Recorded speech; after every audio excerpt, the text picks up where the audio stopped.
नमस्कार मित्रांनो, स्वागत आहे आपले जॉब भरती या यूट्यूब चॅनलमध्ये। आज आपण पाहणार आहोत डॉक्टर बाबासाहेब आंबेडकर तंत्रशास्त्र विद्यापीठ लोणेर रायगड या ठिकाणी नवीन 304 जागाची भरती निघालेली आहे। यामध्ये आपण पाहणार आहोत टेक्निकल आणि नॉन टेक्निकल अशा विविध 24 संवर्गातील एकूण 304 पदाची ही भरती आहे। टेक्निकल व नॉन टेक्निकल पदे 11 महिन्यासाठी पूर्णपणे कंत्राटी तत्त्वावर भरण्यात येणार आहे। पात्रता आणि तात्पुरता मुलाखतीच्या तारखा असलेले इच्छुक उमेदवार खालील प्रमाणे मुलाखतीच्या दिवशी सकाळी 11 ते 12 या वेळेत संबंधित विभागाकडून लेखी परीक्षा घेतली जाईल। टेक्निकल व नॉन टेक्निकल पदांचा तपशील तसेच एकत्रित वेतन आणि वेळापत्रक मुलाखतीचं खाली दिलेले आहे। आपण सर्व पदाची माहिती पाहणार आहोत। मित्रांनो, या विद्यापीठाच्या भरतीतील तांत्रिक विषयाच्या शिक्षकांची 128 पदाची माहिती मागील व्हिडिओत देण्यात आलेली आहे। याची लिंक वरील आय बटन मध्ये देण्यात आलेली आहे। तर आज आपण आपल्या विषयाकडे वळूयात। या व्हिडिओत आपण शिक्षकेतर पदामधील 174 पदाची माहिती पाहणार आहोत। यामध्ये सर्वप्रथम पदाचे नाव आहे वरिष्ठ अभियंता, जे सिव्हिल उमेदवारांसाठी आहे। याची पदसंख्या 1 आहे। यासाठी शैक्षणिक पात्रता बी.टेक पदी असावी। तसेच सिव्हिल इंजिनियरमध्ये 20 वर्ष क्षेत्रीय अनुभव कामाचा असावा। यासाठी प्रति महिना नवीन उमेदवारास 40,000 रुपये दिला जाणार आहे। तर यानंतर पुढील क्रमांक 2 चे पद कनिष्ठ अभियंता सिव्हिल इंजिनियरसाठी आहे। याच्या 6 जागा आहेत। यासाठी आवश्यक शैक्षणिक पात्रता बी किंवा बी.टेक पदवीसह 5 वर्षाचा त्या फील्डमधील अनुभव असावा व या नवीन उमेदवारास वेतन 28,000 रुपये प्रति महिना दिले जाणार आहे। तर यापुढील 3 क्रमांकाचे पद हे कनिष्ठ अभियंता इलेक्ट्रॉनिक या पदाची पदसंख्या 1 आहे। यासाठी आवश्यक शैक्षणिक पात्रता इलेक्ट्रिकल इंजिनियरमध्ये बी किंवा बी.टेक पदवीसह 5 वर्ष अनुभव असावा। यासाठी नवीन उमेदवारास वेतन 28,000 रुपये प्रति महिना दिले जाणार आहे। तर यापुढील 4 क्रमांकाचे पद नागरी पर्यवेक्षक हे आहे। यासाठी 6 जागा आहेत व यासाठी शैक्षणिक पात्रता सिव्हिल इंजिनिअरिंगमधील डिप्लोमा झालेला ITI NCVT सह इमारत बांधकाम देखभालमध्ये 2 वर्षाचा अनुभव असावा। यासाठी मासिक वेतन 18,000 रुपये दिले जाणार आहे। यानंतर पुढील 5 क्रमांकाचे पद आहे इलेक्ट्रिकल पर्यवेक्षक, पदसंख्या 1 आहे। यासाठी शैक्षणिक पात्रता अभियांत्रिकीमध्ये डिप्लोमा किंवा ITI NCTVT सह संबंधित विषयात 2 वर्षाचा अनुभव असावा। यासाठी त्या उमेदवाराला मासिक वेतन 18,000 रुपये दिले जाणार आहे। यापुढील 6 क्रमांकाचे पद आहे उद्यान अधीक्षक, पदसंख्या 2 आहे। यासाठी शैक्षणिक पात्रता मान्यताप्राप्त विद्यापीठातून BSc हॉर्टिकल्चरमधून झालेली असावी व संबंधित कामाचा 3 वर्षाचा अनुभव असावा। यामध्ये नवीन उमेदवारास 18,000 रुपये प्रति महिना पगार दिला जाणार आहे। तर यापुढील 7 क्रमांकाचे पद आहे ड्राफ्ट्समन, याची पदसंख्या 1 आहे। यासाठी शैक्षणिक पात्रता ITI ड्राफ्ट्समन सिव्हिल किंवा MCVC इमारत देखभाल आणि ACD आणि ACAD मसुदा सह MS word typing, MS Excel ऑपरेशन्समधील कौशल्य असावे।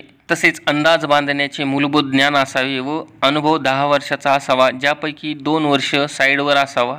तर उमेदवारास यासाठी नवीन उमेदवारास 18,000 रुपये प्रति महिना पगार दिला जाणार आहे। तर यापुढील पद ड्राफ्ट्समन ट्रेनी, पदसंख्या 1 आहे।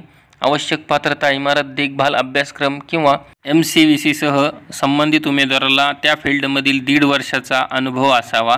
तसेच नवीन उमेदवारास 10,000 रुपये मासिक वेतन दिलं जाणार आहे।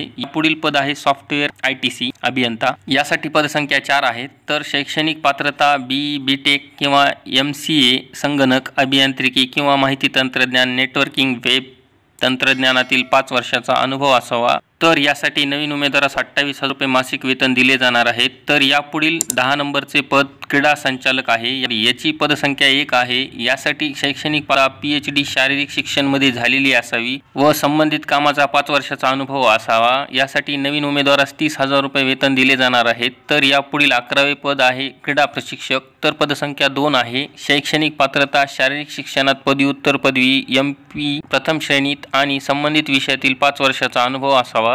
तर या उमेदवारांसाठी 22,000 रुपये वेतन प्रति महिना दिले जाणार आहे। तर यापुढील 12 क्रमांकाचे पद आहे वैद्यकीय अधिकारी, यासाठी कामाची वेळ 8 तास देण्यात आलेली आहे। तर याची पदसंख्या 2 आहे। यासाठी शैक्षणिक पात्रता BAMS किंवा BHMS सह 3 वर्ष या कामाचा अनुभव असावा। यामध्ये उच्च पात्र व्यक्तीस प्राधान्य दिले जाणार आहे। तर नवीन 30,000 रुपये मासिक वेतन दिले जाणार आहे। यानंतर पुढील 13व्या क्रमांकाचे पद आहे परिचारिका। याची पदसंख्या 3 आहे। तर शैक्षणिक पात्रता ANM, GNM किंवा BSc झालेले उमेदवार असावे। यासाठी त्यांना 3 वर्षाचा अनुभव नर्सिंग क्षेत्रातील असावा। तर यासाठी नवीन उमेदवारास 15,000 रुपये मासिक वेतन दिले जाणार आहे। तर यापुढील 14व्या क्रमांकाचे पद आहे कार्यशाळा प्रशिक्षक। यामध्ये welder, carpenter, sheet metal, turner, fitter व अशी फोरमन अशी 6 पदसंख्या आहे। शैक्षणिक पात्रता ITI NCVT सह संबंधित उमेदवारास 2 वर्ष कामाचा अनुभव असावा। तर यासाठी मासिक वेतन नवीन उमेदवारास 15,000 रुपये दिले जाणार आहे। तर यापुढील 15 नंबरचे पद आहे ग्रंथालय सहाय्यक, पदसंख्या 6। यासाठी शैक्षणिक पात्रता MLE BSc। तर इतर पात्रतेमध्ये इंग्रजी, मराठी 30-40 टायपिंग झालेली असावी। तर यासाठी नवीन उमेदवारास 15,000 रुपये मासिक वेतन दिले जाणार आहे। यापुढील 16व्या क्रमांकाचे पद आहे ग्रंथालय प्रशिक्षणार्थी, पदसंख्या 5 आहे। शैक्षणिक पात्रतेमध्ये ग्रंथपाल पदाच्या प्रमाणपत्रासह कोणत्याही शाखेतील पदवीधर असावा, किमान 5 वर्ष कामाचा अनुभव असावा। यासाठी नवीन उमेदवारास 15,000 रुपये मासिक वेतन दिले जाणार आहे। तर यापुढील पद आहे 17 नंबरचे ग्रंथालय परिचर, पदसंख्या 4 आहे। यासाठी शैक्षणिक पात्रता महाराष्ट्र शासनाच्या ग्रंथपालातील कोणतेही शाखेतील किंवा HSC उत्तीर्णसह 5 वर्ष कामाचा किमान अनुभव असावा। यासाठी नवीन उमेदवारास पगार 15,000 रुपये दिले जाणार आहे। तर यापुढील 18व्या क्रमांकाचे पद आहे चालक। याची पदसंख्या 5 आहे। तर शैक्षणिक पात्रता यासाठी इयत्ता 10वी उत्तीर्णसह LMV किंवा HMV ट्रान्सपोर्ट ड्रायव्हिंग लायसन्ससह 5 वर्ष कामाचा अनुभव असावा। तर यासाठी नवीन उमेदवारास 15,000 रुपये मासिक वेतन दिले जाणार आहे। मित्रांनो, या 1 ते 18 पदामधील सर्व उमेदवाराची मुलाखत ही दिनांक 8 ऑगस्ट 2024 रोजी होणार आहे, हे लक्षात असावे। तर यापुढील 19 क्रमांकाचे पद आहे लेखापाल।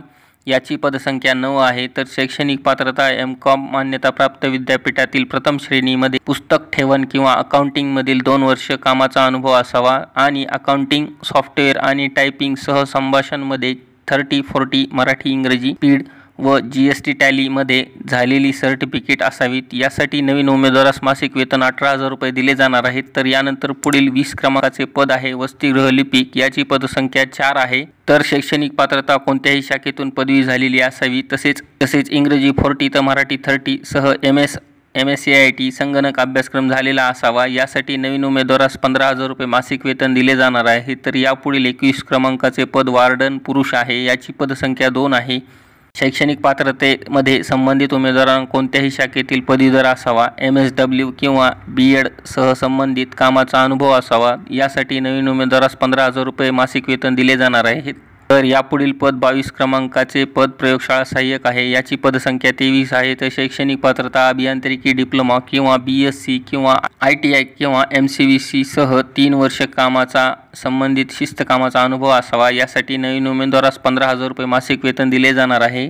मित्रांनो, पदसंख्या 19 ते 22 पर्यंतच्या उमेदवाराची मुलाखत ही 9 ऑगस्ट 2024 रोजी होणार आहे। तर यापुढील 23 क्रमांकाचे पद आहे डेटा एंट्री ऑपरेटर। याची पदसंख्या 24 आहे। तर शैक्षणिक पात्रता कोणत्याही शाखेतून पदवी झालेली असावी व इंग्रजी 40, मराठी 30 टायपिंग सह संगणक अभ्यासक्रम सह संबंधित कामाचा 3 वर्षाचा अनुभव असा। यासाठी नवीन उमेदवारास 15,000 रुपये मासिक वेतन दिले जाणार आहे। तर यापुढील पद 24 क्रमांकाचे लिपिक सह टायपिस्ट। याची पदसंख्या 57 आहे। तर शैक्षणिक पात्रता ही कोणत्याही शाखेतून पदवी इंग्रजी 40 आणि मराठी 30 सह MSCIT संगणक अभ्यासक्रम झालेला असावा।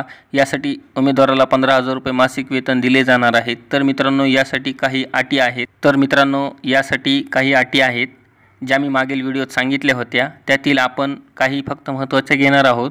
यामध्ये क्रमांक 3 मधील अटीनुसार महाराष्ट्र शासनाच्या आरक्षण धोरणानुसार पदे भरली जाणार आहेत।